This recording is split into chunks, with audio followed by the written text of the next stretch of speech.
Pessoal,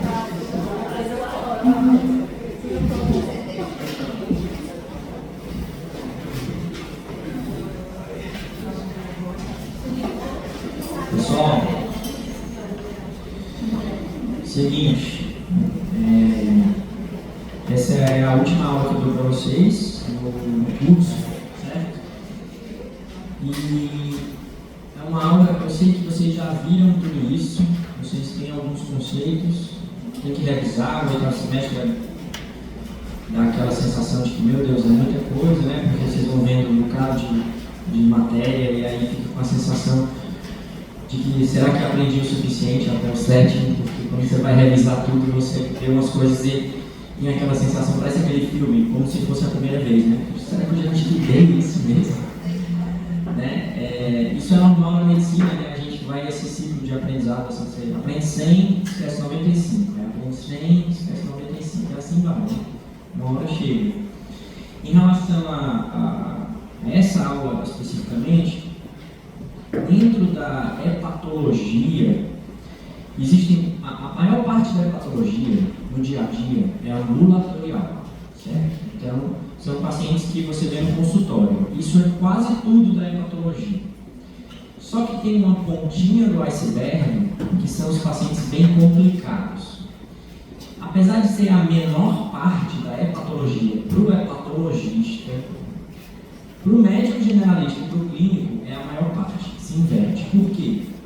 Porque isso aqui é o que vai estar na emergência, isso aqui é o que vocês vão pegar, no pronto-socorro quando se formarem. Então, não é quem for ser hepatologista, não é aquilo que a gente vê com mais frequência. Mas para o clínico isso aqui é extremamente relevante. Então, guardem esses conceitos para a vida mais do que para a prova. A tendência é que eu coloque questões fáceis na prova, pessoal. Minha intenção não é complicar a vida de vocês, não. Diferente de quando vocês forem residentes de gastro, se algum for, porque aí lá a minha intenção é complicar mesmo. Isso aí, os meninos sabem lá que, obviamente, na formação do especialista a gente tem que buscar a raridade, buscar o detalhe, buscar a perfeição, e não só ver os conceitos gerais. Mas para vocês, eu acho que não é para complicar a vida, não. É para vocês evitarem de fazer algumas coisas que eu vejo no dia a dia, nos hospitais públicos e privados, que literalmente os pacientes morrem por erros simples. Então, essa é a minha missão aqui, tentar fazer com que vocês, recém-formados, não, entre aspas, matem os pacientes por coisas muito simples e que eu vejo que a gente é chamado para ver um paciente que está lá 3 dias e, puxa vida, fizeram tudo errado e o paciente vai morrer por isso. Então, isso é angustia, pessoal. Então, essa é a nossa missão aqui, tá bom? Então, vamos lá. Antes, o que a gente vai falar na aula? Eu vou definir o que é aumento da pressão portal, o que é hipertensão portal. Vou falar dos exames de clínica da cirrose, isso aqui até eu falei um pouco na aula passada, vou só repetir. Diagnóstico e tratamento da encefalopatia, da ascite, da PBE e da hemorragia digestiva varicosa, tá certo? Então, esses são alguns dos pontos que nós vamos abordar. Primeiro, eu preciso que vocês revisem lá o comecinho da faculdade, que é anatomia. Então, o que é o sistema porta, pessoal? Sistema porta é um sistema venoso que drena tudo que vem do intestino e das vísceras abdominais, e ele é formado pela veia esplênica, mesentérica inferior e mesentérica superior, tá? Essas 3 veias, elas formam a veia porta. A veia porta é o principal vaso que irriga o fígado. O fígado tem mais irrigação da porta do que da artéria hepática. 80% da irrigação hepática vem da veia porta, tá? Então, o que é hipertensão porta? É o aumento da pressão no sistema porta, ou seja, nesses vasos que formam o sistema porta. Como é que é o fluxo? Como é que é o fluxo sanguíneo? Ele vem por esses 3 vasos, formam a porta, entram no hilo hepático e começam a se ramificar dentro do hilo hepático. vão se ramificando, ramificando, até ter um ramo menor da veia porta no espaço porta. Então, no espaço porta, pessoal, então o fluxo é esse, ó, vem lá da porta, começa a ramificar e chega no espaço porta. Aqui é o espaço porta, aqui é a representação histológica do espaço porta. Se vocês olharem aqui, a gente tem um ramo da veia porta, a gente tem um ramo da artéria hepática e um ramo do canalículo biliar. Por isso que a gente chama de tríade portal. Tem um ramo da veia, um ramo da artéria e um ramo da via biliar, tá certo? Pode ter mais de um? Sim, pode ter mais de um, tá? Ou pode ser um mesmo num corte, que pegou assim um vaso nessa posição aqui. Se eu cortar aqui, eu pego duas vezes, tá bom? Mas o importante é vocês saberem que a tríade portal, ela é formada por ramo da porta, ramo da artéria e ramo do canalículo biliar. Que é exatamente isso que a gente tem aqui, ó, que está em cores diferentes. Tá bom? O ramo da artéria em vermelho, o azulzinho, o ramo da porta e o ramo da via biliar. Aí depois que o sangue vem pela porta, chega no espaço portal, ele começa a entrar nos cordões de hepatócitos, ou seja, nos capilares sinusoides. Então ele chega aqui, entra nos sinusoides e no final dele tem uma veia no centro, que é a veia centro-lobular, que o sangue ele vai em direção a essa veia. Então ele sai do espaço porta e vai em direção à veia centro-lobular. Depois que ele sai da centro-lobular, ele começa a fazer o sentido inverso. Ele começa a se juntar para formar ramos maiores de veias que vão chegar na veia hepática até sair. A veia ou veias hepáticas, às vezes são várias, elas entram na cava inferior e vão para o coração direito. Então, por que é importante vocês saberem esse fluxo de sangue? Porque a hipertensão porta ela pode acontecer em qualquer dessas fases, que é o que a gente vai ver. Qual é a definição de pressão portal? Pessoal, para a gente saber a pressão do sistema porta, eu tenho que colocar um catéter lá na porta para medir essa pressão, tá certo? Como é que eu coloco esse catéter? É muito complicado, pessoal, porque eu não tenho acesso por lugar nenhum. Eu tenho que fazer uma punção transesplênica, certo? Faço uma punção pelo baço e aí eu consigo medir a pressão. Só que isso não é prático, né, pessoal? Isso faz em laboratório, você atravessar o baço para medir uma pressão. Então, o que a gente faz? A gente faz a medida do gradiente venoso porta-hepático. O que é isso? A gente, por hemodinâmica, a gente consegue chegar na veia hepática. Quando a gente chega na veia hepática, a gente mede a pressão da veia hepática livre e depois a pressão da veia hepática ocluída, que reflete a pressão dos sinusoides. A diferença de pressão entre a veia hepática livre e ocluída é que dá esse gradiente venoso porta-hepático. Vocês precisam saber como é que mede isso por hemodinâmica? Não, estou só explicando para vocês entenderem de onde vem esse gradiente. E a definição do gradiente é o seguinte: o que é a hipertensão porta? Se esse gradiente for maior que 5, eu chamo isso de hipertensão portal, tá certo? É só para vocês saberem que é um gradiente que a gente calcula e não a pressão real do sistema porta. Então, se esse gradiente for entre 5 e 10 milímetros de mercúrio, é uma hipertensão portal leve. E se for acima de 10, começa a ter complicações da cirrose, ou seja, a hipertensão portal que a gente chama de clinicamente significativa. Então, pessoal, quando a gente fala de hipertensão porta, a gente divide a hipertensão porta em pré-hepática, intra-hepática e pós-hepática. O que significa isso? Ora, pré-hepática, o fluxo está indo de onde para onde? Ele chega no fígado através do sistema porta. Portanto, pré-hepática é antes de chegar no fígado. Quais são as causas de hipertensão porta pré-hepática? Trombose da esplênica, trombose da porta, porque eu entupi o fluxo antes de chegar no fígado, por isso que é pré-hepático. Vamos para o outro lado, o pós-hepático. O pós-hepático eu tenho uma obstrução de fluxo após o fígado. Então eu tenho, por exemplo, uma trombose das veias hepáticas. Como é que eu chamo isso? Síndrome de Budd-Chiari. tá? É a trombose das veias hepáticas. Se eu tiver, por exemplo, pessoal, uma pericardite constrictiva, eu tenho uma tuberculose causando uma pericardite constrictiva, esse coração direito vai obstruir o fluxo, obviamente a cava entra no coração direito, a veia hepática entra na cava, portanto, se está entupido lá em cima, pressuriza todo o sistema.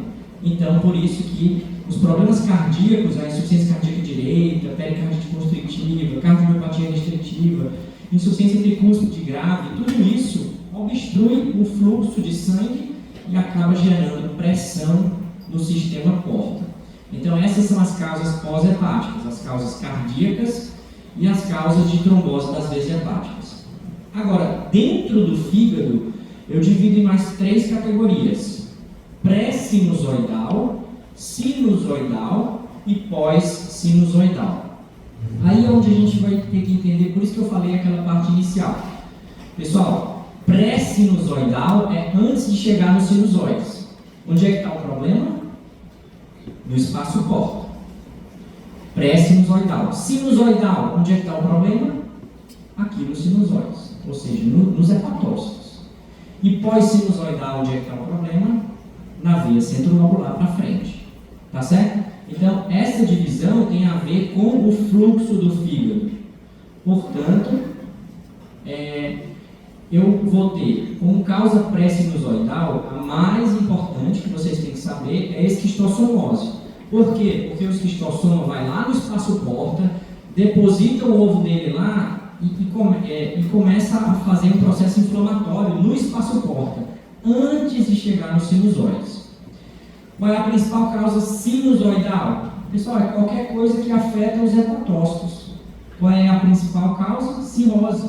A cirrose afeta o cordão, as células hepáticas, portanto, ela é uma causa de hipertensão portal intrahepática sinusoidal. Pós-sinusoidal é mais raro, mas existem algumas síndromes, como a síndrome de obstrução sinusoidal, que é chamada também de doença veno-oclusiva, que é quando tem obstrução das centrolobulares e seus ramos. Tá? A pós-sinusoidal, pessoal, clinicamente ela é parecida com a pós-hepática. A pré-sinusoidal, clinicamente, é parecida com a pré-hepática. E a cirrose é a mais importante de todas. Então, de um exemplo mais importante de pré-hepática, trombose de veia porta. Pessoal, se vocês pegam um paciente com trombose de veia porta, um paciente qualquer, o que vocês vão pensar? O que esse paciente pode ter? Por que ele trombosou a porta? Vocês estão ali agora, de uma hora para outra, puf, entupiu a porta de vocês. Isso faz sentido? Depende, mas deve ter alguma coisa. Não. Trombose da porta que eu estou falando. Clinicamente, vamos pensar, você já tem então no 8º semestre, tem um pouco mais de maturidade. Então vamos lá. Eu chego um paciente com dor abdominal, aí ele faz ultrassom de emergência, veio uma trombose de porta. O que você tinha de doença?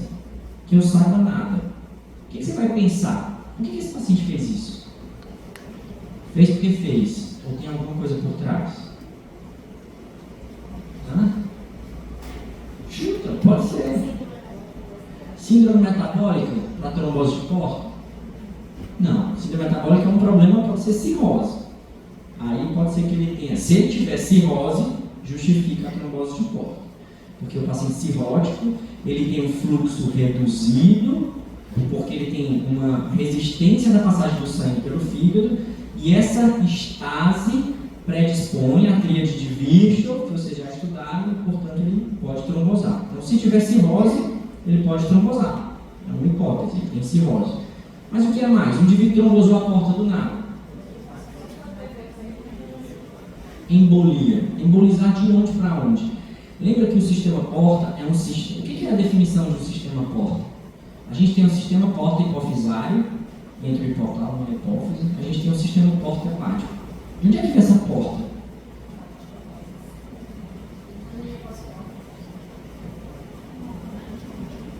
Mais ou menos. Mas já é igual uma brincadeira de criança, né? Tá ficando quente. Ó, primeiro vou lembrar para vocês que é um sistema porta. Vocês precisam saber. Como é que geralmente é no corpo? As artérias vão se dividindo até chegarem em arteríolas, capilares, vênulas e veias. Não é assim? Como é que é no sistema porta? Veias, capilares, veias. Pronto, pessoal, essa é a definição do sistema porta. Sistema porta é um sistema de capilar que está entre dois sistemas venosos. Isso não é o usual. O usual é você estar entre um sistema arterial e um venoso. Tá certo? Então isso é sistema porta. Tudo bem. Agora eu trombosei lá a porta. Por isso que, como ele está lá, é difícil você ter um trombo migrando de algum lugar. Pode até ser um trombo local. Mas o que faria um indivíduo fazer um trombo do além? Vasculite, talvez. Mas qual é a doença da hemato? Quando você fala, eu vou investigar trombofilias, pessoal. Isso é um grande grupo de doenças da hemato, que estuda a coagulação, certo? Então, trombofilia. Se o paciente do além, ele trombosa a porta, eu tenho que investigar trombofilias. Que trombofilias? Aí é um monte de coisa. Deve ser de proteína C, deve ser de proteína S, mutação do fator 5 de Leiden, mutação do gene da protrombina, hemoglobina paroxística noturna, síndromes mieloproliferativas, não sei o que, não sei o que. Vocês não precisam saber isso, mas vocês precisam saber que o indivíduo que tem uma trombose de porta, que não tem cirrose, não tinha um porquê, deve ter uma doença por trás. Por que ele trombosou? Trombofilia é uma causa. E outra causa, pessoal, se for um paciente como vocês, bem novinhos, que fazem uma trombose de porta, a gente vai ficar pensando, poxa, deve ser uma trombofilia. Se for um paciente de 80 anos, que do nada faz uma trombose de porta, o que você pode pensar? Neoplasia. Então, assim, neoplasia aumenta a chance de trombose. Às vezes é a primeira coisa que acontece. O cara tem um câncer de pâncreas e aí ele trombosa do além. Por que é menos provável num vovô de 80 anos ser trombofilia? Porque trombofilia é uma doença genética. Ele escapou de qualquer trombose por 80 anos. É difícil. Pode ser trombofilia? Pode, mas é difícil ele ter ficado tantos anos com a doença desde que nasceu e não ter trombosão. Ah, mas o jovem pode ser neoplasia? Pode também, mas é mais fácil ser trombofilia. Toda vida que eu tiver trombose do sistema porta, eu vou lembrar de duas coisas. O paciente pode ter uma trombofilia, o paciente pode ter uma condição predisponente à trombose. Entre elas, a mais comum é neoplasia. Na verdade, assim, a suspeita clínica pode ser uma investigação de uma dor abdominal aguda, né? Uma trombose aguda é assim. E aí você faz ultrassom abdominal com Doppler dos vasos hepáticos e você vê a obstrução do fluxo. Tá? Aí você viu lá, documentou. Pronto, achei a causa da dor abdominal. Só que não fica por aí. Eu tenho que entender assim, mas por que isso aconteceu? Agora tem outras condições, pessoal. Estou falando as mais comuns, que é neoplasias e trombofilias. Mas, obviamente, por exemplo, eu tenho um paciente que é esposo de uma médica, inclusive formada aqui, que ele fez uma trombose de porta pós-Covid. Pelo estado inflamatório, ele trombosou a porta do nada. Claro que a gente investigou trombofilia, claro que eu investiguei neoplasias, mas ele não tinha nada, foi justificado só pelo quadro inflamatório do Covid. Então, existem outras causas, mas essas são as mais comuns. Geralmente, pessoal, nessa condição aqui, o fígado não tem doença, tá? Ele pode ter cirrose como uma causa, mas se a cirrose não for a causa da trombose, o paciente não tem doença no fígado, ele tem uma doença vascular, uma doença da hemato.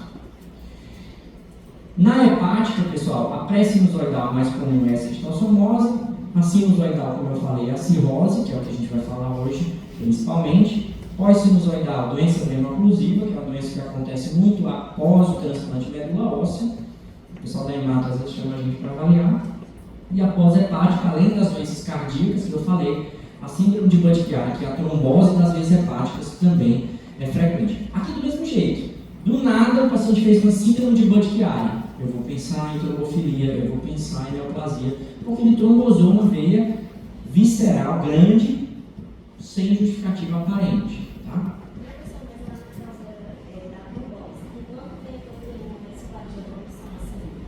Não, na verdade, assim, isso é muito extremamente variável, depende do que tem por trás.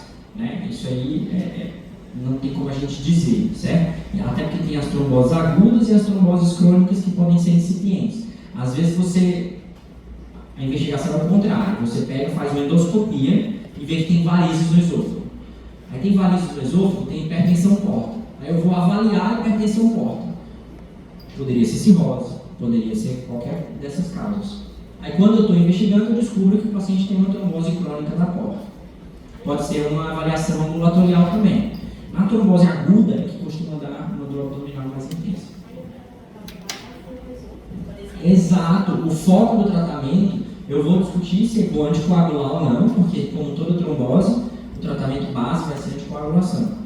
Mas além da anticoagulação, o que eu tenho que saber é o que tem por trás, para poder tratar o que tem por trás. Se o que tem por trás é uma cirrose, eu vou tratar a cirrose. Se é uma neoplasia, eu vou tratar a neoplasia, e assim vai. Se é uma trombofilia, se é uma doença relacionada à coagulação, eu às vezes tenho que anticoagular para sempre. Inclusive não só para tratar aquela trombose, mas para evitar outras tromboses, já que ele tem uma condição genética predisponente à trombose, certo? A cirrose, pessoal, por que todo mundo acha, quando vê lá variz do esôfago, sinal de hipertensão portal, por que todo mundo acha que é cirrose? Tem um sentido, porque a maioria dos casos vai ser cirrose, certo? A maioria dos casos das hipertensões portas são intrahepáticas sinusoidais, ou seja, são cirrose. E o que é a cirrose, pessoal? Na cirrose você tem um fígado que ele vai fibrosando, vai substituindo o tecido normal por fibrose. Costumo explicar para os pacientes assim, se você tem um corte enorme no seu braço, quando isso cicatrizar, vai ficar uma coisa dura lá, que é fibrose. Você destruiu a pele normal e isso virou fibrose. Portanto, no fígado é a mesma coisa, ele vai substituindo o hepatócito por colágeno, fibrose. Isso vai gerando septos, alterando a arquitetura do órgão. Quais são as causas de cirrose? Vocês já sabem, tá? Álcool, doença metabólica, hepatites virais, que são as principais. Aí isso aqui eu mostrei na aula passada, vou só passar bem rápido. Os aspectos para o diagnóstico da cirrose. O diagnóstico da cirrose, vamos pensar assim, o que vocês já sabem. Qual é o diagnóstico definitivo de cirrose? Biópsia, né? Então o padrão ouro vai ser a biópsia. Eu vou sair biopsiando todo mundo? Não. Biópsia tem suas indicações. Alguns casos sim, mas não todo mundo. Então eu vou ter que investigar clinicamente se esse paciente tem cirrose ou não. A primeira coisa, eu vou ver os aspectos clínicos, do exame físico, laboratório, imagem, endoscopia, a avaliação não invasiva de fibrose e os aspectos histológicos, que é pela biópsia, nos casos selecionados. Do ponto de vista clínico, se álcool é uma das principais causas, eu vou primeiro investigar se o indivíduo bebe, obviamente, tá? Pessoal, beber só no final de semana pode dar cirrose? Pode, tá? Isso, a gente chama esse padrão de consumo de binge drinkers, que é o cara que, não, eu não sou alcoólatra, eu não sou viciado, eu trabalho normal, sou uma pessoa responsável, de segunda a sexta de manhã, não sei o que, mas sexta-feira começa a encher a lata, sexta saborinho. Pessoal, quando a quantidade de álcool é excessiva, você excede a capacidade de regeneração do fígado, principalmente se isso for recorrente. Então, o indivíduo que bebe muito todo final de semana, sim, ele pode evoluir para cirrose, tá? Não existe essa de acumular a quantidade que eu guardei o que podia por dia, aquela tacinha, eu tomei tudo num dia só. Não funciona, tá? Aí a gente vai avaliar, como eu falei na aula passada, a exposição de risco para vírus B e C, como vocês já sabem, sexual, agulha e tudo mais, e profissionais de saúde, inclusive. Então, eu vou investigar clinicamente se aquele indivíduo tem alguma causa aparente para essas afecções. No caso da doença metabólica, eu também já comentei, né? Todo paciente com cirrose, eu tenho que avaliar bem a parte metabólica, glicose, glicada, perfil lipídico, peso, circunferência abdominal, gordura visceral e pressão arterial, uso de drogas e outras coisas que também comentamos na aula passada. A gente tem que rastrear se está usando chá, se se está usando suplementos, quais são os suplementos, se algum desses remédios que está usando ou drogas podem ter associação. E história familiar é sempre muito importante, como qualquer coisa de medicina, mas na cirrose isso pode remeter a algumas doenças, como Wilson, deficiência de alfa-1-antitrypsina, hemocromatose hereditária e por aí vai. Aqui é o anel de Kaiser-Flesch. Aí os estigmas eu mostrei a aula passada, que você vai procurar no exame físico, a eritema palmar, telangiectasias, a ginecomastia, a circulação colateral, o aumento de parótida, a icterícia, a leuconíquia, o hálito típico, a esplenomegalia, o flapping, o Quitrem, são alguns achados, né? O problema desses achados, pessoal, é que esses achados todos, principalmente nesse estágio aqui, são bastante tardios, né?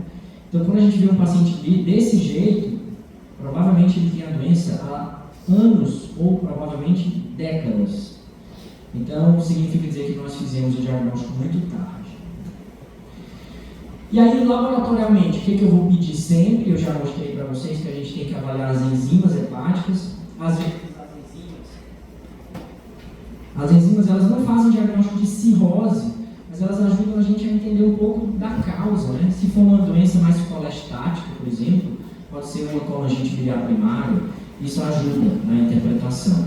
A função hepática, ela, apesar de não fazer o diagnóstico de cirrose, ela é extremamente importante, porque uma das coisas mais importantes que eu vou dizer para o paciente é, apesar de cirrótico, o seu fígado ainda funciona, ou a sua cirrose está levando ao comprometimento da função do fígado, isso é muito mais grave, é um paciente que precisa ser avaliado para transplante de fígado. Então, a avaliação da função é muito importante.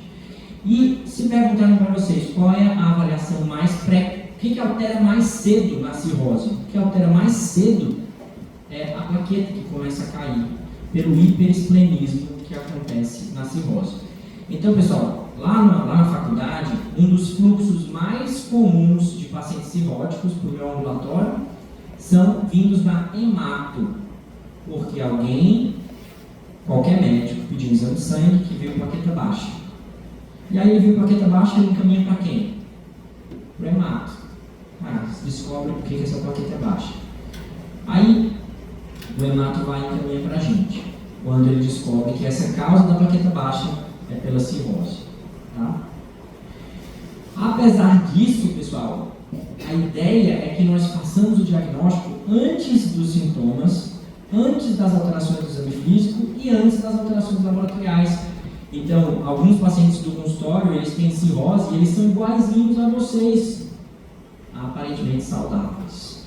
Então, a gente tem que tentar fazer um diagnóstico e ter uma alta suspeição para que a gente consiga tratar esses pacientes precocemente.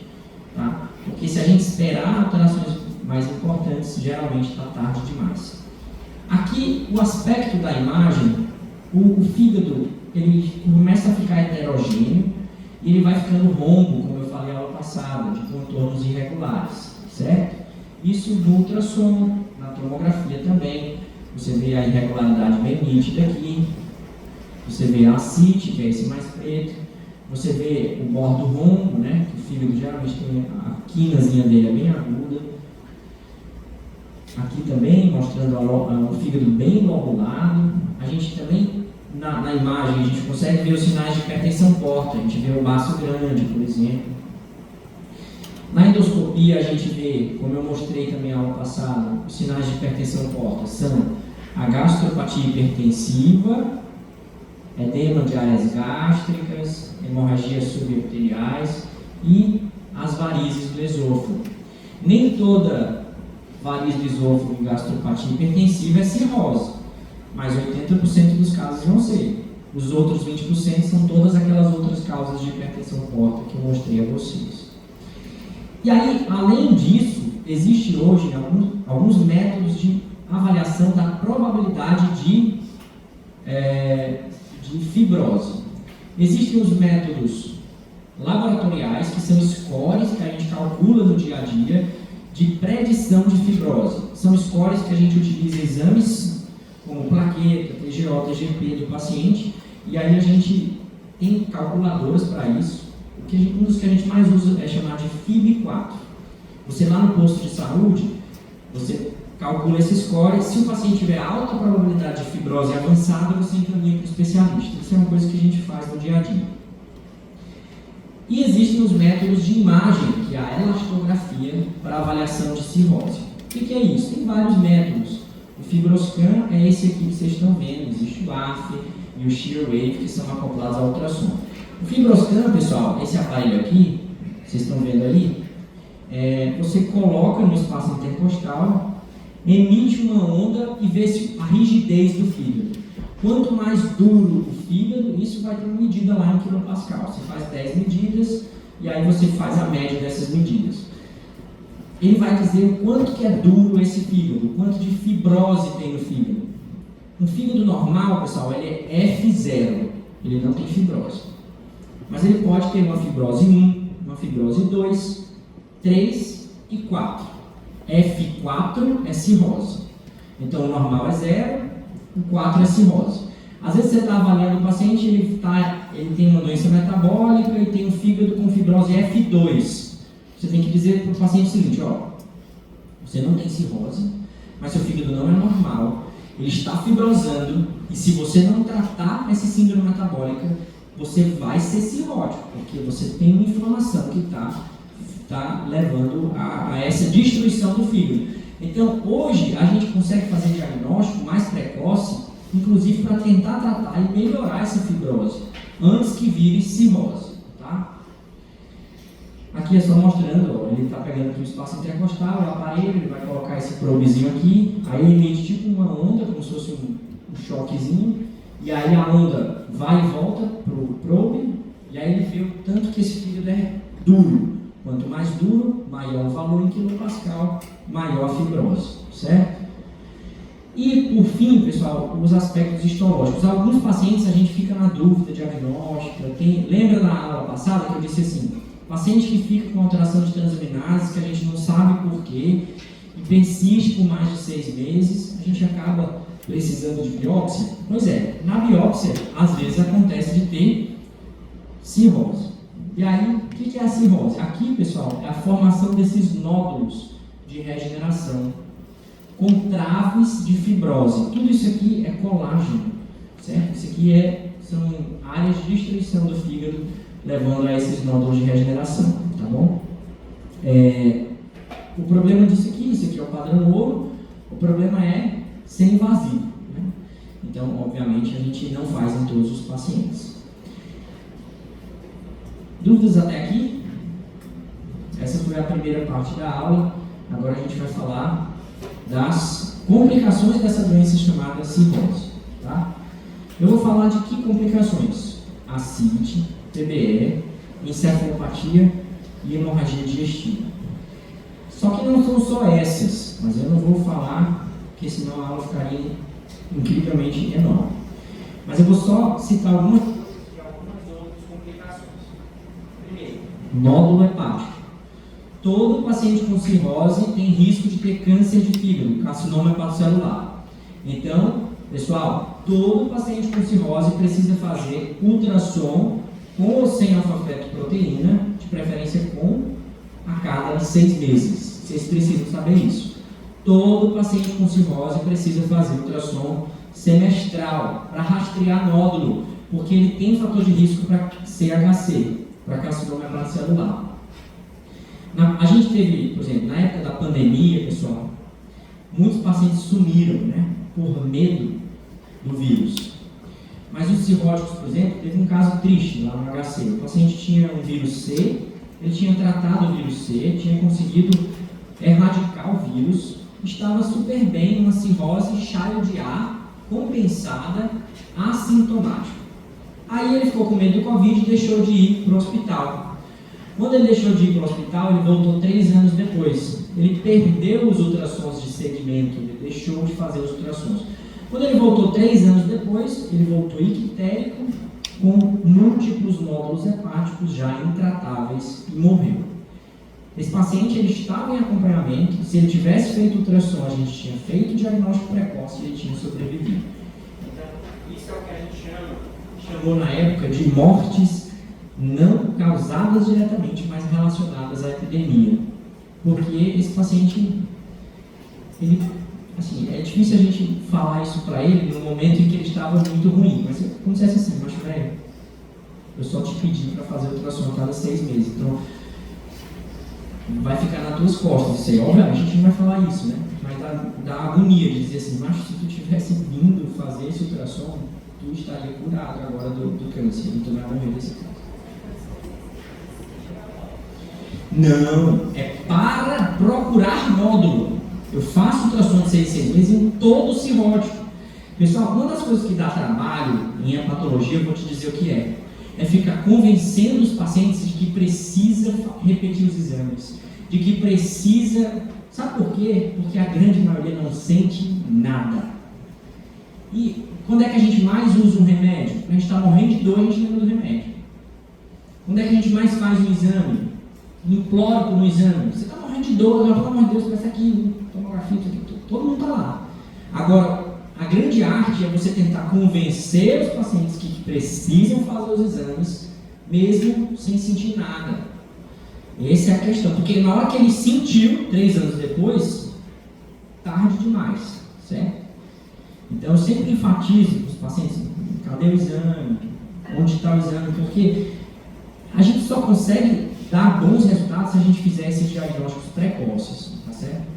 Então, hepatologia é uma especialidade que eu considero assim, um desafio que, por um lado, é legal, que é o que? Você vai fazer, eu faço um ambulatório, às vezes com 15 pacientes, todos eles com doenças complexas, doenças raras, doenças às vezes graves, e 15 pacientes tiveram 0 queixas durante todo o ambulatório. É muito raro a especialidade que os pacientes não fiquem reclamando de tudo, certo? Na hepato eu consigo fazer um ambulatório a manhã inteira, 15 pessoas e ninguém reclamar de nada. Esse é o lado bom. É aquele paciente que não te suga a alma, né? Tem paciente que você parece que a sua energia vital foi em parte embora, de tanto que ele te suga a alma, de tanto que ele reclama de tudo, né? O fibromialgico, né? Já na hepato não, são pacientes muito tranquilos. Só que às vezes eles são graves. Aí o lado ruim da história é o que? Eles são tão tranquilos que às vezes eles largam mão e não fazem as coisas, porque eles não sentem nada. Então a gente tem que realmente ser convincente em relação a isso. A síndrome hepatorenal é uma das causas de disfunção renal aguda no cirrótico, que a gente chama de AC. Eu não vou falar aqui sobre síndrome hepatorenal, mas vocês têm que saber que ela existe, que é uma disfunção renal associada à disfunção hepática. Existe também a síndrome hepatopulmonar, onde você tem formação de chantes vasculares intrapulmonares que desviam o fluxo do coração direito para o esquerdo, e esses pacientes fazem hipóxia, ortodeóxia, e eles são priorizados para transplante. Isso aqui é bem específico, quem for residente a gente discute com mais detalhe no futuro, para vocês é um pouco demais. Existe ainda a hipertensão portopulmonar, que é a hipertensão pulmonar associada à hipertensão portal, a síndrome hepatoadrenal, a cardiomiopatia cirrótica, a sarcopenia de nutrição do cirrótico e por aí vai. Então, cirrose é um mundo, tudo isso aqui, essas outras últimas aqui, eu não vou cobrar nada na prova, obviamente, mas para vocês saberem que não é tão simples assim, e que estudar fígado é estudar todas as especialidades, tá, pessoal? Não adianta você, eu só gosto de saber, tem especialidades que você consegue focar, né? Tipo, oftalmo. Ninguém se mexe no oftalmo, que ninguém sabe nada de oftalmo, mas o oftalmo também não sabe nada do bem. Assim, é uma especialidade que você consegue meio que fechar o mundo, né? A gente aqui não, a gente tem que, você vê, ó, que envolve a cardio, envolve a endócrino, envolve a pneumo, envolve a nefro, então a gente tem que saber um pouquinho de tudo. Vamos falar agora daquelas em amarelo, que são aquelas que eu vou falar detalhadamente. Primeiro, a ascite. A ascite, pessoal, líquido na cavidade peritoneal, a principal causa é cirrose, mas a gente tem neoplasia, insuficiência cardíaca, tuberculose, disfunção renal, pancreática e outros. Como é que a gente faz diagnóstico de ascite? Que manobra é essa? É o piparote. Piparote é com P maiúsculo ou minúsculo? Maiúsculo. Pronto, essa é uma coisa que... tem gente que acha que o Piparotti é o senhor Piparotti, né? Bom dia, Piparotti, né? É uma pessoa que inventou. Piparotti, pessoal, é porque a gente não... É sinônimo em português de peteleco. Sinal, com letra minúscula, não é uma pessoa. Não foi o Dr. Piparotti que inventou isso aqui. É sinal do peteleco ou sinal do Piparotti. É que você vai dar um peteleco desse lado e um ascite de grande volume você vai sentir do outro lado, tá certo? Isso aqui historicamente é importante. Mas quando você consegue ver o Piparotti, é aquela ascite que você tinha certeza que já tinha. Você olha acitão, né? Vamos ver o Piparotti.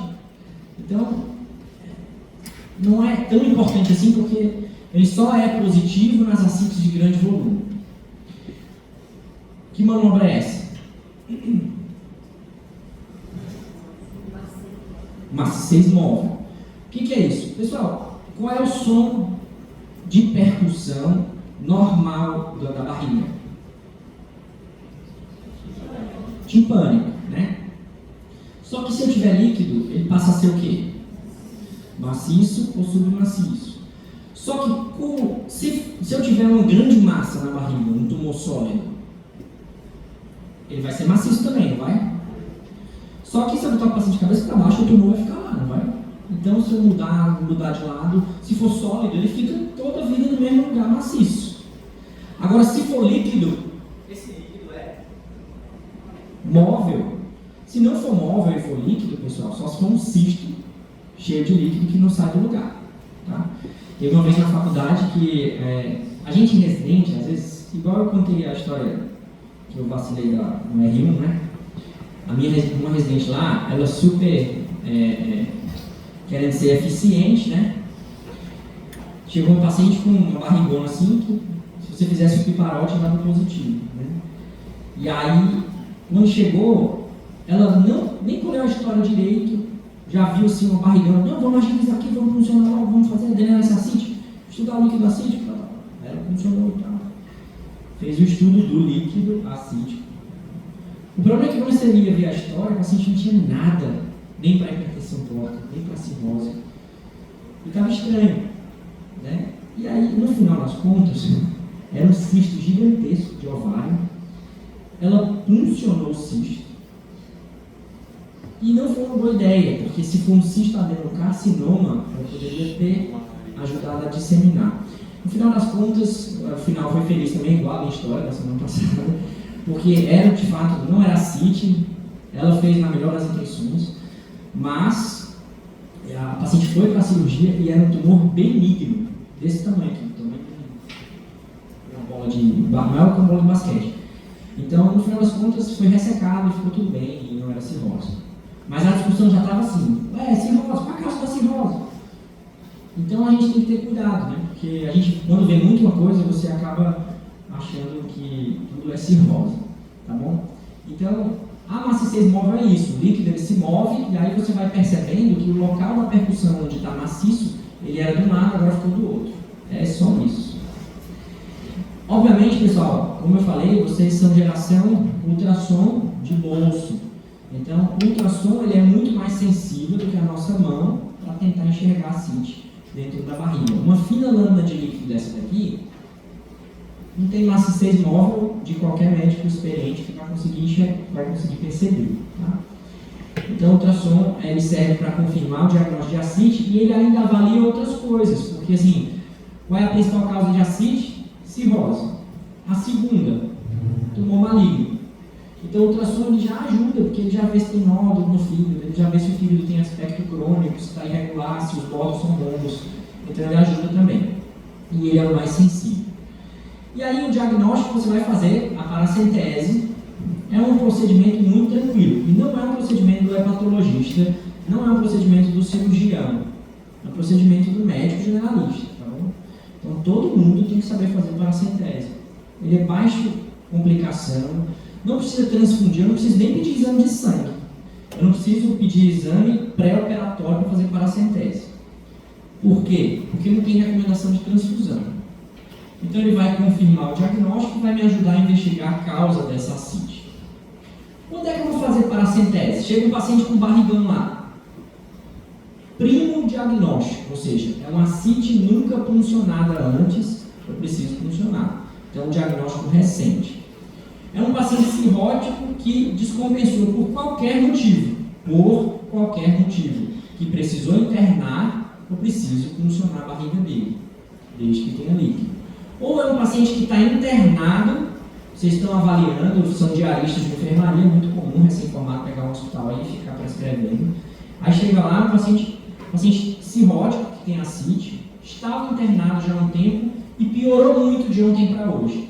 Eu tenho que lembrar, paciente cirrótico que está internado, que piorou, tem ascite, eu preciso puncionar de novo, porque ele pode estar fazendo infecção desse líquido. Tá certo? Então, são as indicações de punção. Pessoal, como é que eu faço paracentese? Primeiro eu tenho que mandar, se for um paciente consciente, mandar fazer xixi. Se não for um paciente consciente, ele tem que ver se ele está de sonda ou sondado. Por quê, pessoal? Porque você pode fazer, eu vou mostrar os sítios de punção. Você pode fazer em 3 sítios, incluindo a linha mediana. E se você não mandar o paciente fazer xixi, corre o risco de você colher o sumário de urina pela suposta paracentese. Tá? Pessoal, você vai ter a paramentação cirúrgica. Isso aqui é bem... Se não for nos Estados Unidos, o pessoal faz paramentação perfeita, igual uma cirurgia de grande porte. Isso eu cheguei a presenciar lá. E na Espanha, o pessoal faz paracentese assim, pega uma algodão, tipo, menos do que... E não dá infecção. Teoricamente, vocês têm que entender que aqui o recomendado é ser paramentação cirúrgica. Mas é um procedimento tão simples que eles passam um álcoolzinho e mandam ver. Lá em Barcelona, que é um dos principais centros de hepatologia do mundo, né? Então, não estou falando de qualquer lugar. Aí, identificar o sítio de punção.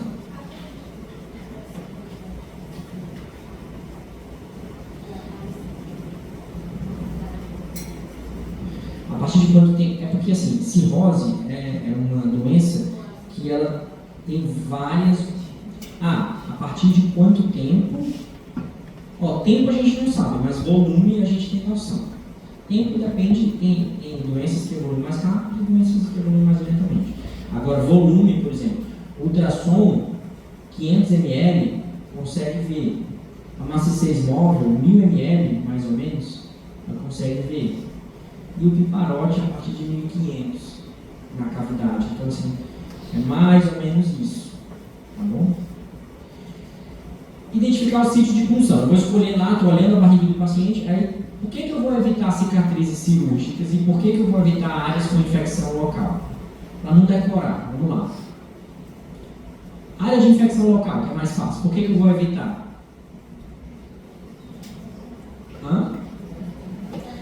Porque eu posso, por exemplo, estar numa espinha zonal sinistra, tem pus, aí eu coloco a agulha através disso. Eu vou inocular dentro da cavidade peritoneal infecção. Então, esse motivo é mais óbvio, né? Eu vou evitar áreas que estão infectadas, feridas. E por que eu vou evitar áreas de cicatriz cirúrgica?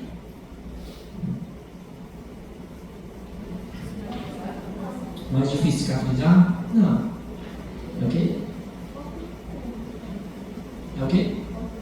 Porta de entrada? Porta de entrada será em qualquer lugar, né? Você vai fazer um buraco igual. Ficou quente. É o seguinte, pessoal. Geralmente, quando você tem uma cicatriz cirúrgica numa área que foi mexida, existe mais chance de ter aderência, inclusive aderência de alça, porque ali foi mexido.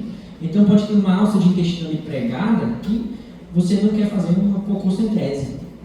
E se você perfurar a alça, você faz peritonite. Então você vai evitar áreas de cicatrizes porque pode ter alça ali perto, tá bom? E antisepsia local, é o óbvio, né? Anestesiar, não precisa ser na raça. Introduzir o gel, aí você vai tirar o líquido. Aí a paracentese tem 2 finalidades. Uma, a principal, estudo do líquido. E a outra finalidade, drenar esse líquido se o paciente tiver uma ascite de grande volume para alívio. Então existe a paracentese diagnóstica e a paracentese de alívio dos sintomas. Aqui são os sítios de punção. geralmente a gente faz à esquerda, por convenção, certo? Porque, teoricamente, as alças são mais livres e é mais difícil perfurar. Mas todos esses 3 sítios poderiam ser utilizados, tá? A depender, por exemplo, se a esquerda tiver uma cicatriz, você pode ir à direita. Ah, mas eu estou na dúvida do local de punção, passa o ultrassom e vê onde é que está o bolsão de líquido e você faz o que a gente chama de paracentese guiada por imagem. E aí a primeira coisa que você vai ver é assim, eu puncionei e vou ver o que tem nesse líquido. Uma cirrose não complicada, o líquido é desse jeitinho aí. É um líquido bem claro, tá certo? Amarelo citrino. Se ele é um líquido meio turvo, eu vou suspeitar que tem infecção no líquido, peritonite bacteriana. E se for marrom, eu posso suspeitar de uma fístula biliar. Se for rosa sanguinolento, ou eu tive um acidente de punção, ou eu vou pensar em causas que dão líquido sanguinolento. A principal delas é neoplasia. Pode ser uma ascite neoplásica. E se for leitoso, eu vou pensar em ascite quilosa. Existe alguma coisa atrapalhando a drenagem de linfa, por exemplo, doenças peritoneais. Tá bom? Olha a diferença, né? Você viu o amarelo citrino, você funciona isso aqui, os triglicerídeos desse líquido são bem elevados, que é um marcador laboratorial que a gente usa. Então, esse é o aspecto macroscópico do líquido. Leitoso é doença peritoneal, deficiência de drenagem do sistema linfático. Então, existe um marcador, todo mundo já ouviu falar de GASA, já? Espero que sim, porque vocês viram no S3. Lá naquela parte dos 95 que vocês esqueceram, né? Então vamos lá, mas todo mundo viu isso aqui, porque tinha um caso que inclusive tinha o GASA, tá? Sempre tem, no caso de cirrose. Então, o que é o GASA? É o gradiente albumina soro acite. Eu vou dosar a albumina do sangue do paciente e eu vou dosar a albumina do líquido acítico. E eu vou fazer a subtração de uma da outra. Se essa subtração for maior ou igual a 1.1, isso aqui vocês precisam saber decorar esse valor, tá? Fiz lá, numa prova pode ter lá, albumina do sangue, 3,5, albumina do líquido acítico, 3. Quanto é que é o GASA? Aí isso vai ajudar você a saber as hipóteses, porque muda totalmente. Então, se for um GASA maior ou igual a 1.1, esse paciente deve ter hipertensão portal com uma acurácia de 97%. Por que é tão importante esse GASA? Porque quando é que ele vai ser GASA maior ou igual a 1.1? 1.1 miligrama por decilitro, ou 11, tá. A gente usa mais 1.1, tá? Cirrose, insuficiência cardíaca e síndrome nefrótica. E se for um GASA baixo, malignidade, pancreatite, tuberculose. Então, pessoal, o GASA é um divisor de águas. Então, lá nas opções, eu posso muito bem colocar uma questão bem simples. Líquido acítico, funcionou, a albumina deu tanto, a albumina do sangue é tanto. Qual é, dentre as hipóteses abaixo, qual é a mais provável? Aí eu boto um GASA de 1.5, aí eu boto lá. Qual é a mais provável? Eu boto malignidade, pancreatite, tuberculose ou insuficiência cardíaca? Insuficiência cardíaca. Então, você tem que saber isso aqui, não tem jeito. Então, GASA alto, cirrose ou insuficiência cardíaca, principalmente. GASA baixo, tuberculose e malignidade, principalmente. Não é normal, não é normal ter ascite.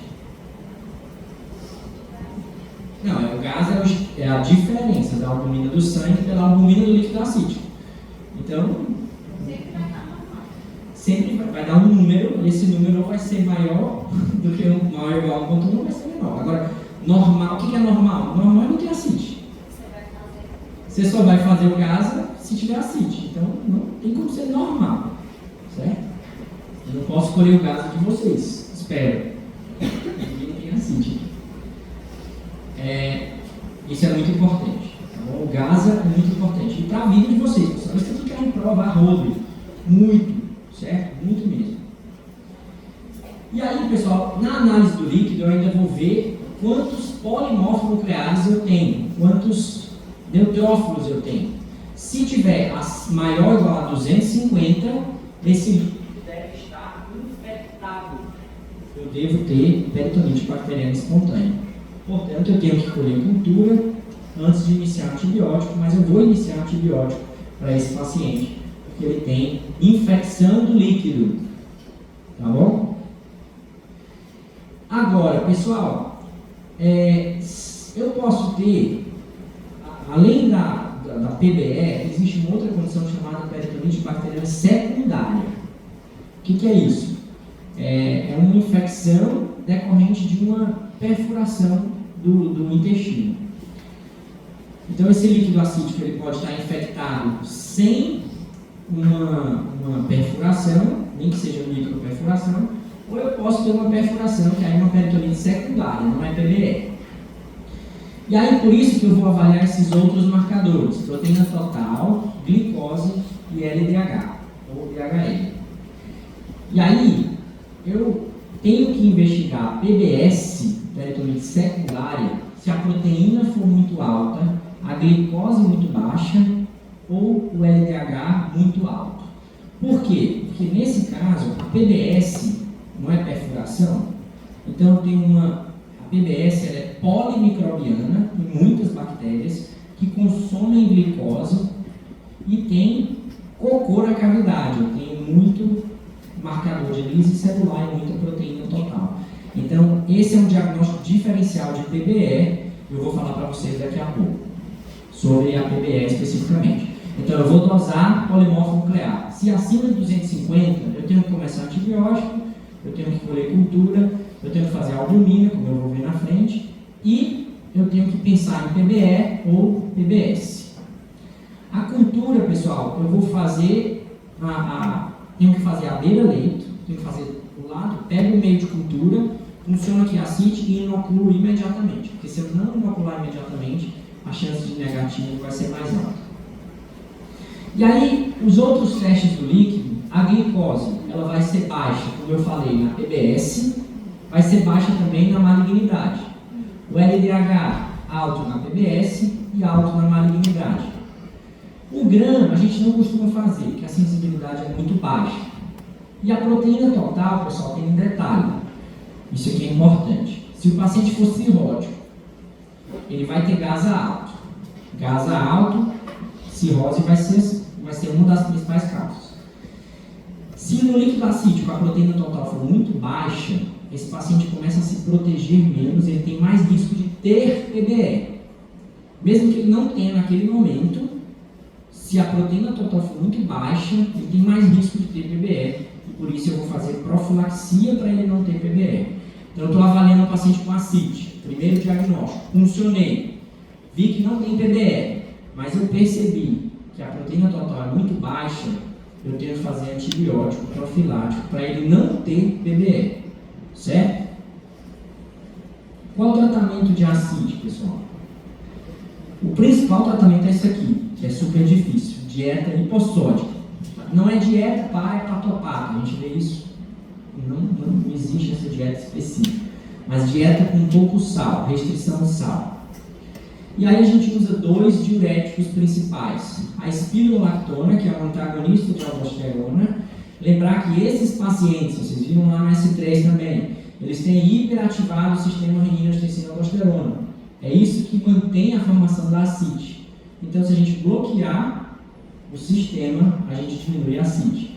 Então, o diurético de escolha é a espironolactona e a furosemida é um diurético de alça que ajuda a perder esse líquido acítico. As doses são essas, até uma dose máxima.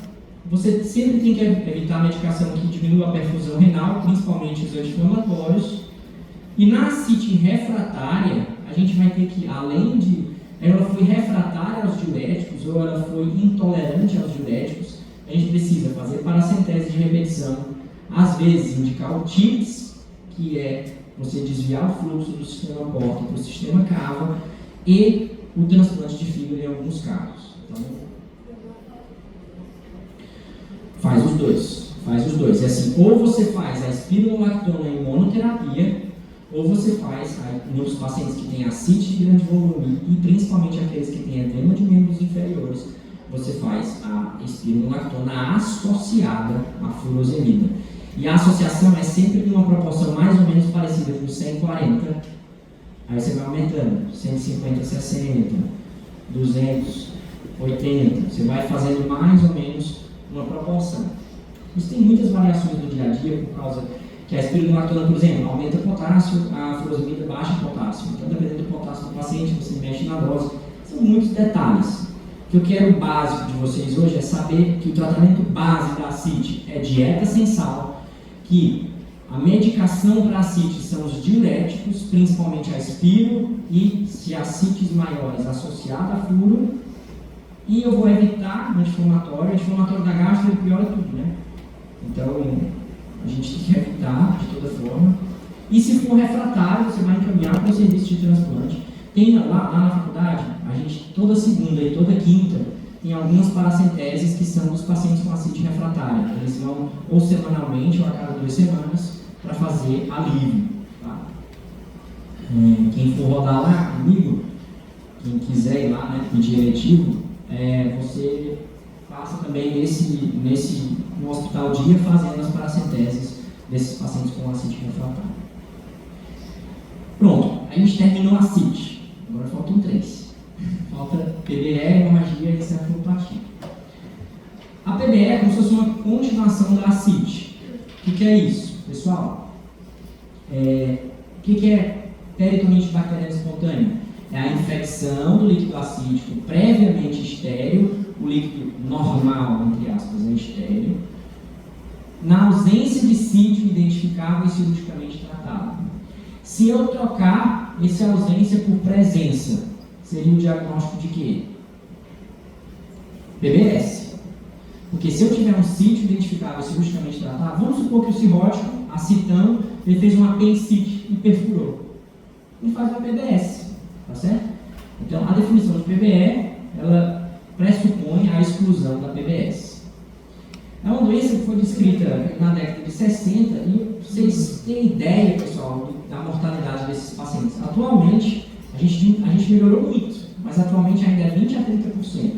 O critério diagnóstico é o quê? Polimorfo nuclear acima de 250 e uma cultura positiva do líquido acítico. Tá? Cultura para um único agente. Se for cultura polimicrobiana, é o quê? PBS. A PBE é monobacteriana. Aí, pessoal, quais são os exames que a gente pede lá? Isso aqui é importante vocês saberem.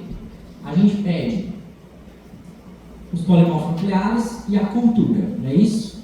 Se o polimorfo nuclear for acima de 250 com cultura positiva, isso é PBS. PBE, desculpa. Se os dois forem negativos, não é nada. Agora existe a situação em que um é positivo ou negativo. Como é que eu chamo cada uma dessas situações? Eu tenho polimorfo nuclear alto com cultura negativa. Como é que é o nome disso? Ascite neutrocítica. Eu tenho muito neutrófilo, mas a cultura veio negativa. A ascite neutrocítica, pessoal, a gente trata igual a PBE. Tá? A gente vai fazer antibiótico da mesma forma. 1/3 vai positivar a cultura ao longo do tempo e trata semelhante a PBE. E o nome do outro, como é que é? Eu funcionei, não veio polimorfo nuclear acima de 250. 5 dias depois, chega lá no interno e fala: doutor, aquele líquido que a gente colheu veio cultura positiva. Aí você, vixe, não tinha vindo PBE, porque não veio polimorfo nuclear. Só que ela pode evoluir para PBE, certo? Isso a gente chama de bacteracite. Qual a conduta na bacteracite? A conduta da ascite neutrocítica é igual à da PBE, vou tratar. E a da bacteracite? Não é tratar. Refuncionar. Pessoal, eu só descobri isso 5 dias depois, né? Porque a cultura não sai na hora. Quando eu descobri, eu falei: será que evoluiu para PBE ou não? Aí a gente vai lá e refunciona. A maioria, por que a gente refunciona? Por que a gente não trata todo mundo? Porque 60% a 80% vai resolver sozinho. Você vai refuncionar e vai estar tudo bem. Aqueles que não resolverem, você vai tratar. Entendeu? Então, PBE trata, ascite neutrocítica trata igual a PBE, que é quando eu tenho só o neutrófilo e tenho cultura negativa. E a bactericite é quando eu tenho cultura positiva sem o neutrófilo, eu refunciono. Tá bom? Então eu posso perguntar, a conduta na acite neutrocítica vai ser igual a PBE. A conduta na bactericite vai ser refuncionar. Mas lembrem-se, se eu perguntar isso na prova, eu não vou dizer assim, qual é a conduta da bactericite? Não, está no caso, não sei o que, o polimorfo nuclear deu 100 e que a cultura veio positiva. Você que tem que saber que é bactericite. Óbvio, né? Eu não vou dizer. Então, a prevalência de PBE, ambulatorial internado, dos cirróticos que internam até 30% tem PBE. É muito frequente. Qual é a manifestação clínica? Varia muito, pessoal. Pode ser desde nada. Por que eu falo nada? O cirrótico internou, por qualquer motivo, eu posso diagnosticar uma PBE. Mas eu posso ter um processo inflamatório, peritonite, posso ter só uma alteração laboratorial, só piora da função hepática. Eu posso ter só uma encefalopatia hepática, que na verdade é uma PBE. Eu posso ter hemorragia, que na verdade é uma PBE. Então, qualquer das manifestações da doença hepática podem ser PBE, tá certo? Qual é o principal agente que vocês têm que saber? Escherichia coli. Escherichia coli é o mais comum, tá bom? Mas pode ser um bocado de outra coisa também, depende de quê? Depende da flora do hospital, depende do local. E a PBS? Eu já falei para vocês. Na PBS, pessoal, é uma peritonite com sintomas abdominais localizados. A cultura é positiva para múltiplas bactérias, eu também já falei. Os polimorfos são muito elevados, o LDH é alto e a glicose é baixa, eu também já falei. E uma das coisas que você vai suspeitar é assim, você funcionou lá, veio o polimorfo aumentar. Você, PBE, vou começar a tratar. Comecei a tratar. 2 dias o paciente melhora nada. Será que isso é PBE mesmo? Aí é isso que você vai pensar, poxa, pode ser que seja PBS. Se for PBS, você tem que fazer algumas coisas. Primeiro, chama o cirurgião. Segundo não, inverte. Faz a tomografia de abdômen, porque eu tenho que buscar alguma coisa que está errada ali. Então pode ser eu tiver uma apendicite, uma diverticulite. Então tem que ter a avaliação da cirurgia.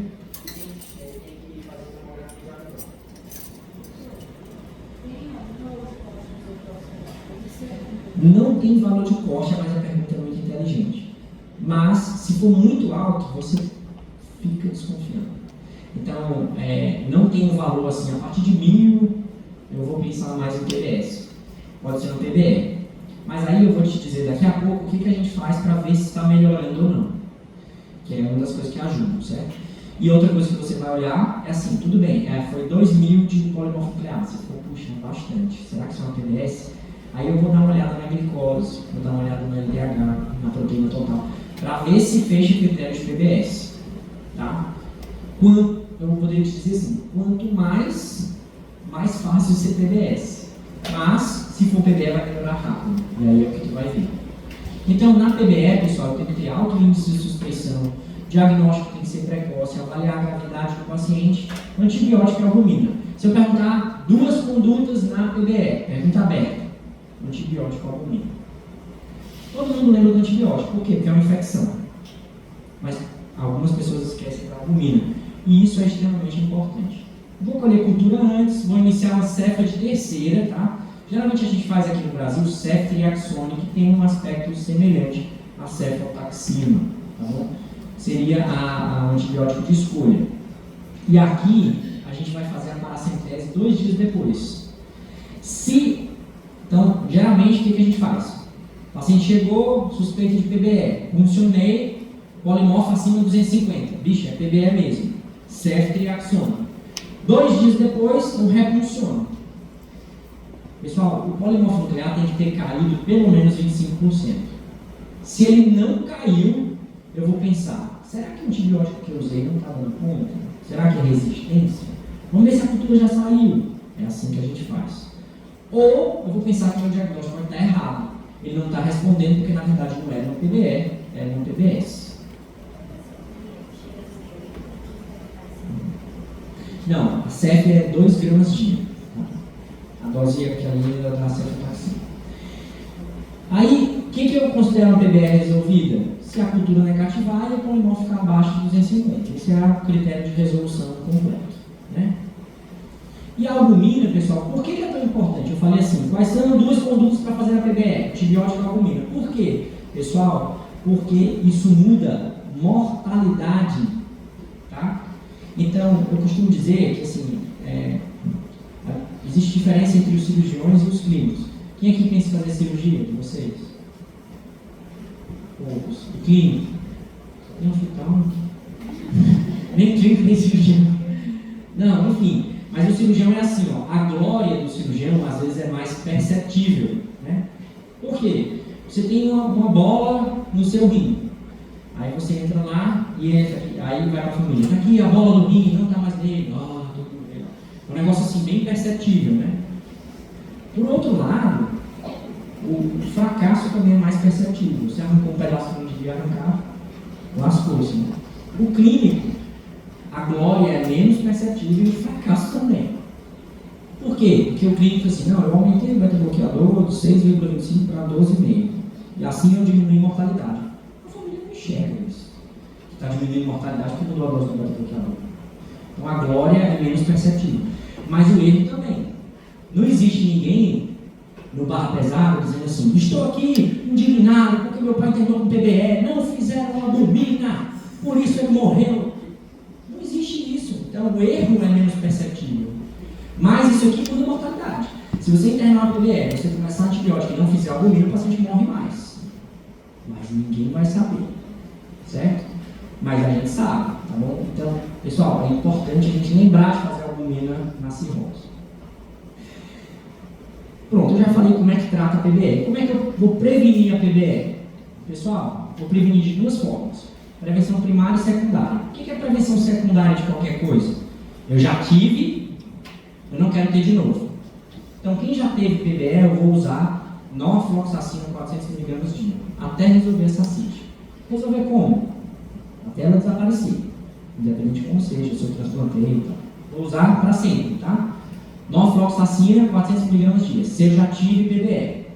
E se eu nunca tive, eu vou prevenir? Depende.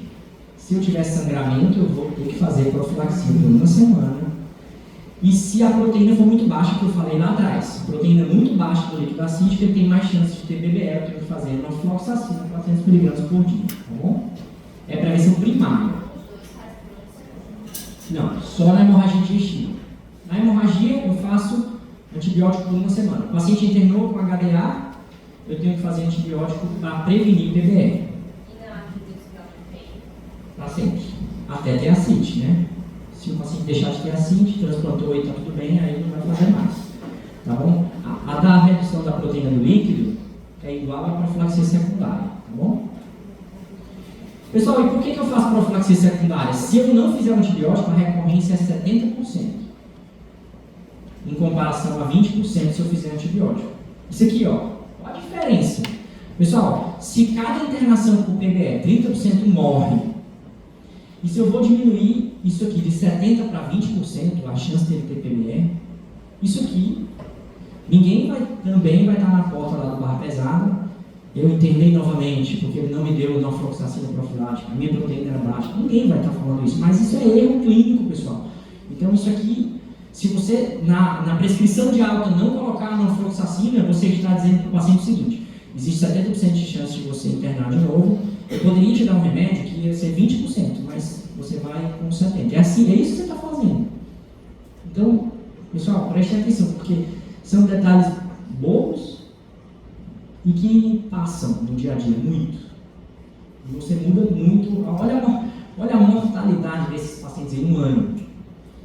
Os pacientes que tiveram PBE, você está lá dando alta para ele. Você vai lembrar, 50% a 70% deles não estarão vivos em um ano. O paciente às vezes não percebe, e o médico, infelizmente, não sabe disso. Se tiver um tumor, um câncer, ele vai dizer, a maioria dos cânceres vai estar vivo com um ano. A maioria. Mas esse paciente, ó, olha a mortalidade em um ano. Então, pessoal, faz muita diferença a gente dar esse remédio profilático, tá? Você está salvando vidas. Na hemorragia, como eu falei, a gente faz por uma semana, tá certo?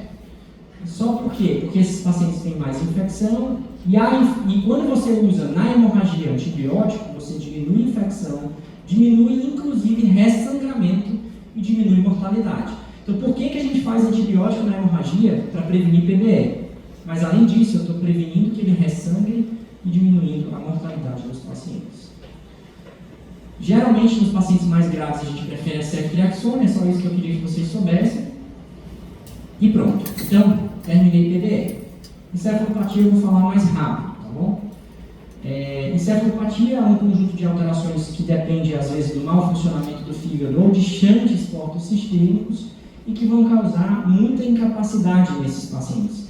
Eles têm alteração de comportamento, eles têm sonolência, eles têm agressividade e é a segunda principal causa de internamento no cirrótico depois da ascite. E ele é um indicador de forma avançada da doença.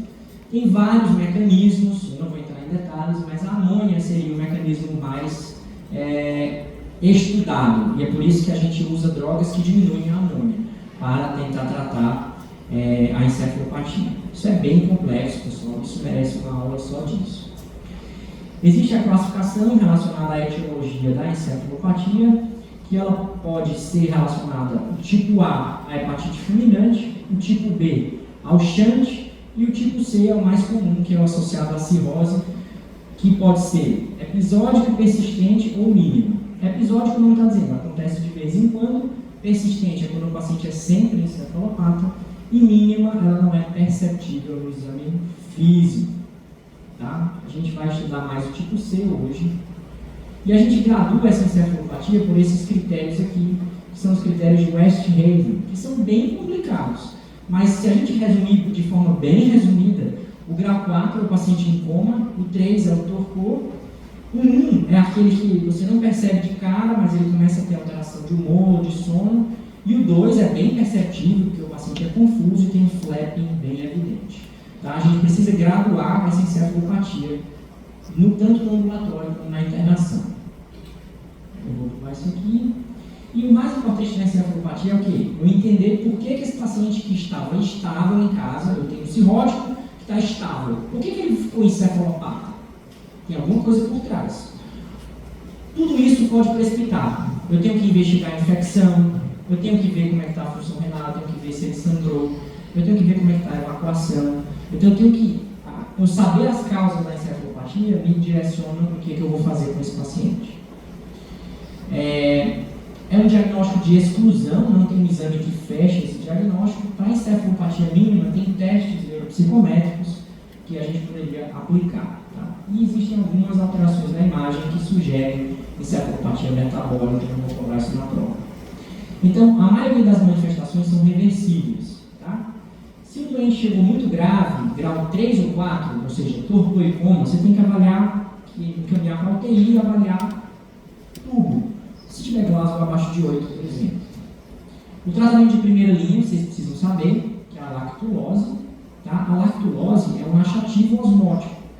O objetivo é fazer o paciente evacuar, mas na verdade ela reduz a formação da amônia dentro do intestino e por isso melhora a encefalopatia.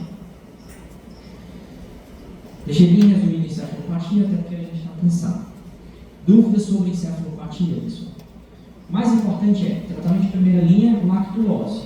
Outras opções de tratamento, rifaximina, preste atenção, segunda linha, anotem, tá? Rifaximina, que é um antibiótico não absorvível. Eu também posso usar metronidazol por curtos períodos e posso usar Epamers, que é a LOLA, L-ornitina, L-aspartato, L-O-L-A, tá? Lembrando, o principal da encefalopatia que eu queria que vocês soubessem são alterações neurológicas, a gente também chama de degeneração hepatocerebral, e que esses pacientes eles têm alguma coisa por trás. Um exemplo bem claro, pessoal, constipação. Um paciente meu internou no hospital privado aqui, ele estava completamente constipado há 4 dias. Ele internou com encefalopatia. Como ele estava agitado, o que o pessoal fez? Diazepam, que no cirrótico precipita a encefalopatia, Aldol e Fenergan, o chamado trio sossega-leão. Se você dá isso, você derruba qualquer um, dá até um touro, você derruba. Então, fizeram isso e não trataram a constipação, que era o fator precipitante. 3 dias depois da internação, ele não melhorava. Ele acordava das medicações e fazia mais medicação. E ninguém fez um clister, ninguém prescreveu lactulose. O que aconteceu? No terceiro dia ele foi para o tubo e morreu. Porque não fizeram o paciente fazer cocô, que era a causa da encefalopatia. Eu descobri isso depois. Não sabia que ele estava internado. Então, é isso. São coisas simples do dia a dia. Pessoal, uma das principais causas é a constipação. Então não tem sentido se o cirrótico está encefalopata batendo em todo mundo lá e ninguém fez o homem fazer cocô. Às vezes, pessoal, vocês vão perceber isso. Você pega um paciente bem relaxado, encefalopata, aí você pede para a enfermagem fazer um clister, que é para uma lavagem, né? O pessoal chama. Faz o clister, o paciente está lá, sabendo quem é, não consegue reagir, está tubo no tubo. Aí faz o clister e evacua horrores. Aí ele acorda, o que aconteceu? Está tudo bem? Começa a conversar normal, pessoal. Isso aí você vê na hora. E você salva o paciente do tubo, tá certo? E por último, para encerrar, hemorragia digestiva varicosa, tá, pessoal? Lembra do gradiente que eu falei? O gradiente ele é alterado acima de 5. Mas o paciente começa a ter variz quando ele é acima de 10. Acima de 12 começa a sangrar. E acima de 20 é um sangramento que a gente quase não consegue controlar. Isso aqui, pessoal, só para vocês terem ideia, em relação ao risco de morte, né, vai aumentando de acordo com o número de complicações da cirrose. E a hemorragia digestiva já é um sinal de hipertensão porta muito grande e tem uma mortalidade bem significativa. A mortalidade a gente também tem conseguido reduzir com o avanço, né, com o avanço tecnológico, com o avanço da endoscopia. E eu vou avaliar esses pacientes de acordo com os preditores de sangramento. Qual é o paciente que tem mais chance de sangrar?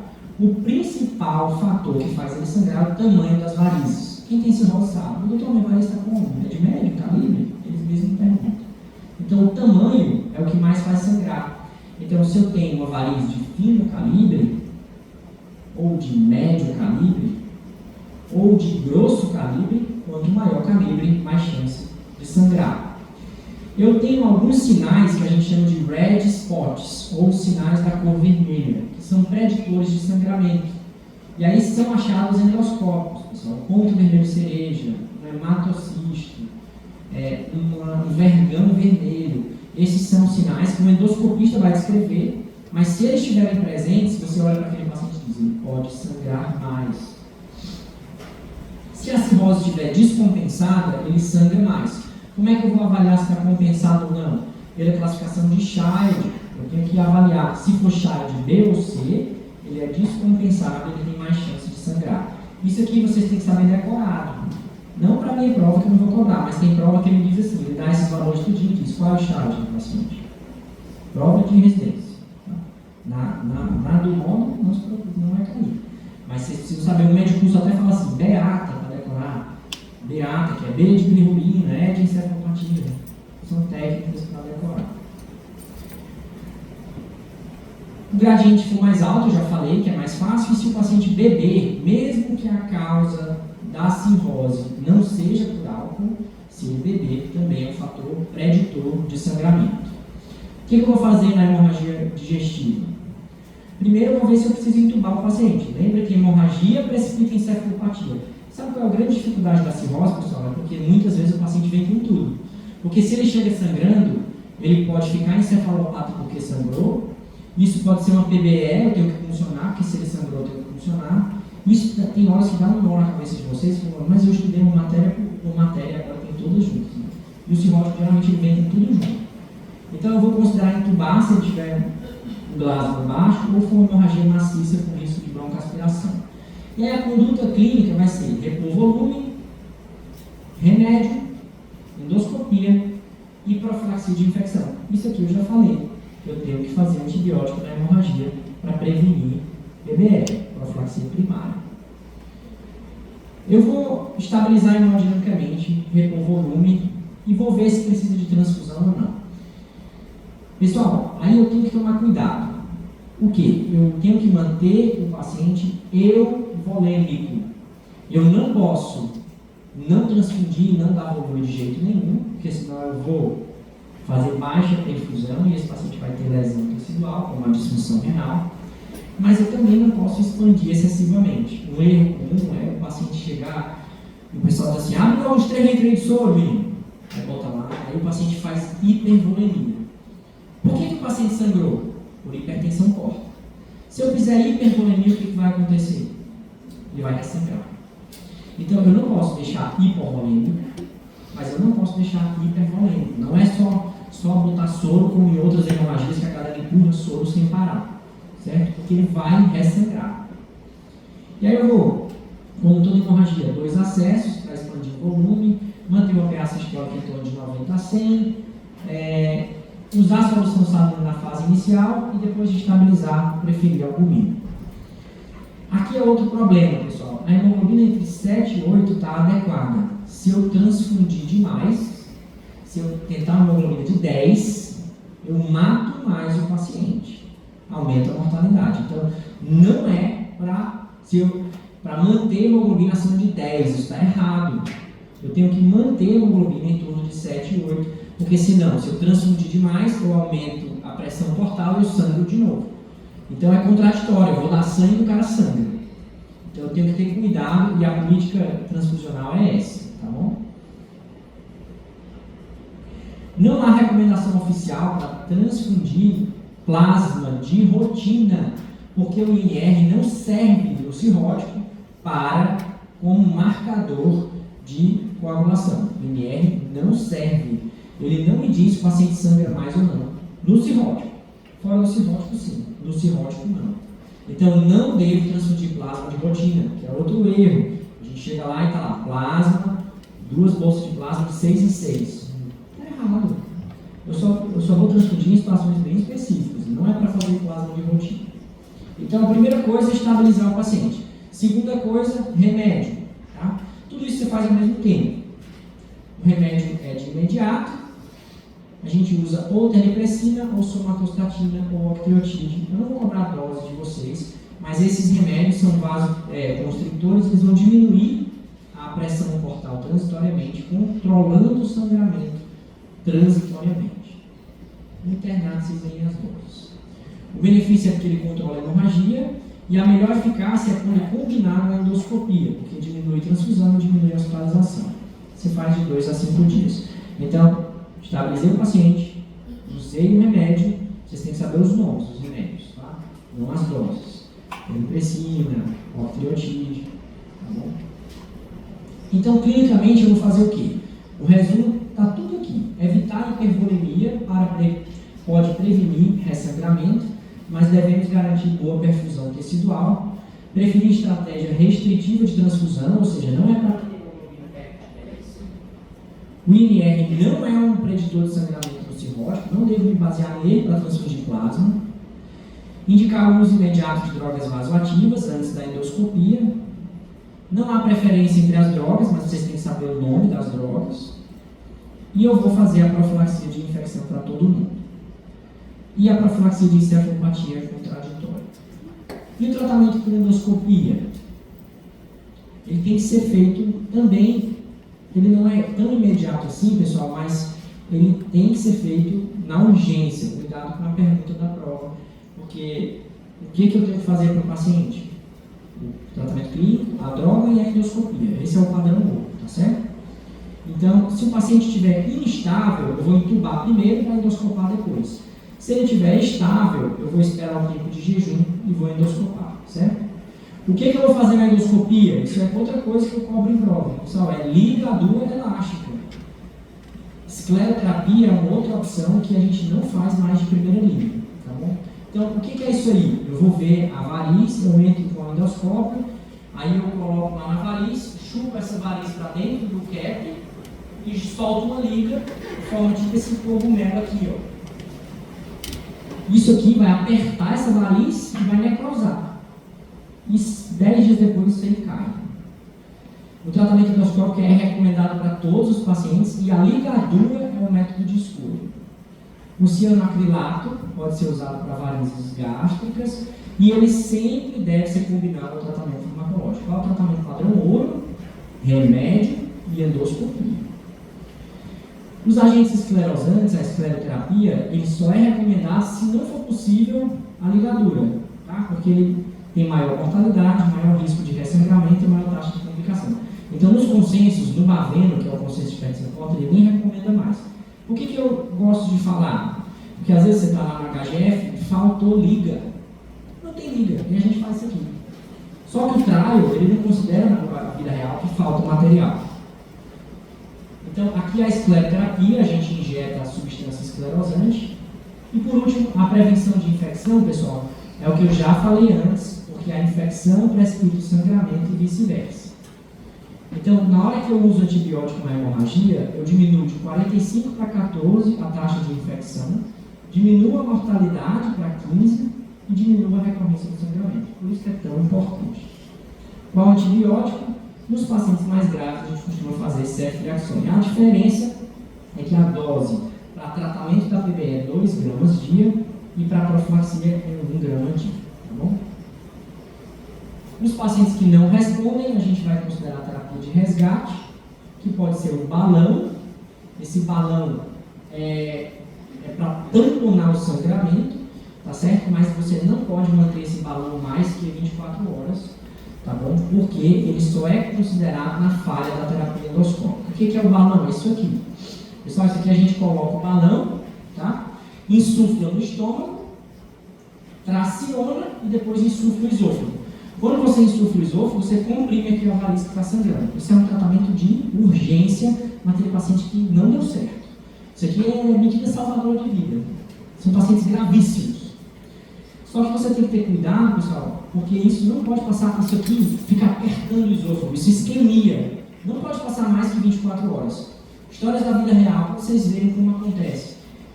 Eu cheguei para dar plantão em Osasco, eu era residente de gastro, aí nem fazia endoscopia na época. Aí eu cheguei na UTI, e tinha um paciente com um balão. Aí eu falei, vixe, esse paciente sangrou, tá com um balão. Aí eu disse, tá bom, ele chegou que horas ontem? Ontem? Mas 7 dias que ele está aí. 7 dias com balão insuflado na UTI do Hospital Municipal.